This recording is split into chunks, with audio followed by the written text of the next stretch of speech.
আসসালামু আলাইকুম, আমি পায়েল। চলে এলাম আরেকটি নতুন ব্লগ নিয়ে। এই যে দেখুন, আমার আম্মুর বাগানের মধ্যে কত সুন্দর সুন্দর লাউ হয়েছে। অনেকগুলো লাউ ছিল আর এগুলো অনেক বড় ছিল আর অনেক ভারী ছিল, মাশাল্লাহ মাশাল্লাহ। আর উপরে ছিল কুমড়া শাক, শিম, ধনিয়া পাতা, কত কিছু ছিল এখানে। আমি কোনটা রেখে কোনটা ভিডিও করব নিজেই বুঝতে পারি না। তো যাই হোক, অনেক বক বক করলাম। তো আম্মু দেখছিল আজকে বাসায় রান্না করার জন্য কি নেওয়া যায়। পরে আম্মু ভাবলো যে একটা লাউ নিয়ে যাবে, আজকে লাউ রান্না করবে।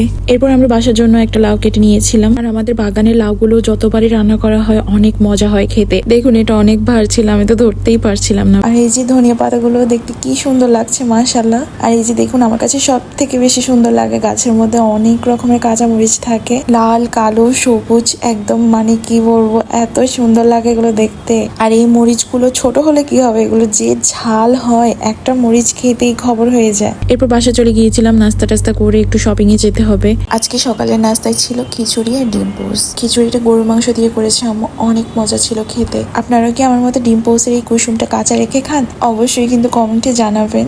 আমার কাছে এই রসালো কুসুমটাই সব থেকে বেশি মজা লাগে খেতে। আর সত্যি কথা বলতে আমার কাছে ডিমের কুসুমই অনেক বেশি মজা লাগে। আমি ডিম সিদ্ধ হোক বা পোস্ট হোক, ডিমের কুসুমটাই সব থেকে বেশি খাই। এরপর একটু শপিং এ গিয়েছিলাম। এখানে আমার আব্বুর জন্য আর আমার ভাইয়ের জন্য পাঞ্জাবি নিয়ে এসেছিল। আরো অনেক শপিং করেছি। আব্বুর জন্য অনেকগুলো টি শার্ট নিয়েছি, আমার ভাইয়ের জন্য নিয়েছি শার্ট, টি শার্ট, আরো অনেক কিছু। বাইরে বের হলে শপিং করার সময় তেমন একটা বেশি ভিডিও করা হয় না। আমাদের চীন যাওয়ারও আর বেশি দিন হাতে নেই, তো তাড়াতাড়ি করে শপিং শেষ করে নিচ্ছি।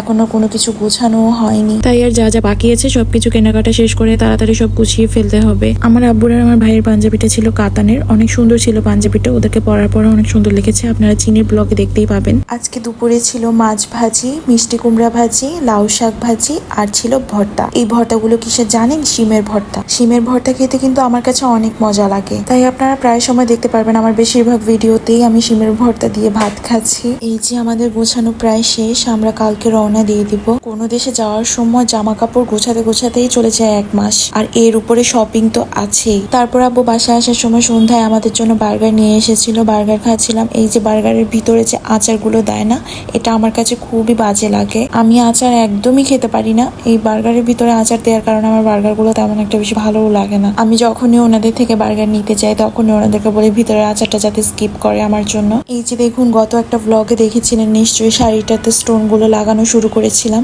এই শাড়িটা আজকেই কমপ্লিট করা হলো। আর এই শাড়ির স্টোন গুলো কিন্তু আমরা সবাই মিলে একসাথে বসে লাগিয়েছি, একদম পুরো শাড়ির লুকটাই চেঞ্জ হয়ে গিয়েছে। এরপর সন্ধ্যায় আম্মু আনারস কেটে দিয়েছিল। তো আজকে এই পর্যন্ত, দেখা হচ্ছে চীনের ব্লগে। ততক্ষণে আপনারা আমার চ্যানেলটি সাবস্ক্রাইব করে দিন আর অবশ্যই আমার ফেসবুক পেজে লাইক ফলো দিবেন। আর আমার ভিডিওটি ভালো লাগলে অবশ্যই লাইক কমেন্ট শেয়ার করবেন। আল্লাহ হাফেজ।